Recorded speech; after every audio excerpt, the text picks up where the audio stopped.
Senate निवडणुकीमध्ये ठाकरेंच्या युवा सेनेने आघाडीकडे वाटचाल केली आहे।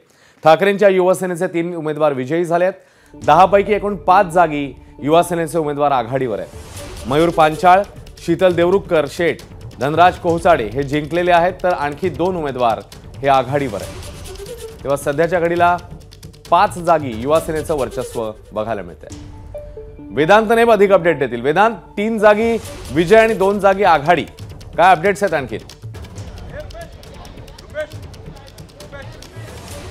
ज्या प्रकारे आपण बघितलं अश्विन, सुरुवातीला आरक्षित जागांवरचे निकाल हे जाहीर होत आहेत आणि त्यामध्ये साधारणपणे 3 निकाल हे आतापर्यंत आपल्याला समोर आलेले आहेत आणि या तिन्ही जागी युवा सेना विजयी झालेली आहे। आपल्यासोबत विजयी उमेदवार, त्यासोबतच आघाडीवर असलेले उमेदवार आहेत। आपल्यासोबत शीतल देवरुखकर शेठ आहेत, ज्या SC प्रवर्गातून विजयी झालेले आहेत। खरं तर अधिकृतरित्या जाहीर व्हायचं राहिलंय, पण मतमोजणी पूर्ण झालेली आहे। अभिनंदन तुमचं। कशा प्रकारे तुम्ही ही निवडणूक बघताय, कारण अजूनही बाकीचे निकाल बाकी आहेत, तुमच्या विजयाबद्दल? मला आपल्याला सांगायला आनंद वाटतोय की गेल्या वेळेला जेव्हा आम्ही सिनेट निवडणूक लढलेलो तेव्हा आम्ही मुंबई विद्यापीठावर सन्माननीय युवा सेना प्रमुख आदित्यसाहेब ठाकरे यांच्या नेतृत्वात 10 पैकी 10 उमेदवार निवडून आलेलो आणि मुंबई विद्यापीठावर भगवा फडकवलेला आणि यावेळी देखील हाच विश्वास आम्हाला आहे।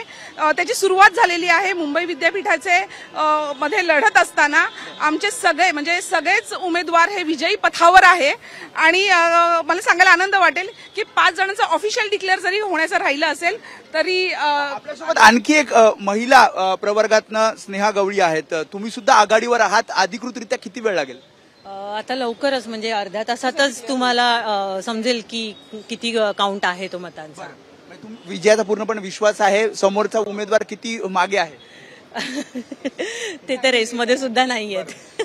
त्यामुळे आपण बघतोय आणखी एक उमेदवार विजयी झाले आहेत, धनराज कोहचाडे, त्यांचा सुद्धा विजय झालेला आहे। त्यामुळे 3 उमेदवार हे युवा सेनेचे आतापर्यंत विजयी झालेले आहेत। 2 जे उमेदवार जे आरक्षित जागांमध्ये आहेत ते सुद्धा आघाडीवर आहेत आणि इतर 5 जागा ज्या खुल्या प्रवर्गातल्या आहेत त्यांच्या पसंती क्रमांकानुसार आता त्याची मतमोजणी सुरू आहे आणि काही तासांमध्ये 10च्या 10 जागांवर नेमका कोण विजयी झालेला आहे याचा सुद्धा निकाल लवकरच समोर येईल। अश्विन, वेदांत, या सगळ्या संदर्भातले अपडेट घेतच राहू। तुर्तास धन्यवाद या माहितीबद्दल। सध्याची अपडेट, युवा सेनेकडे 3 जागी विजय, 2 जागी आघाडी अशी एकूण स्थिती। 10 पैकी 5 जागी सध्या युवा सेनेचं वर्चस्व पाहायला मिळतंय। ABP माझा, उघडा डोळे बघा नीट।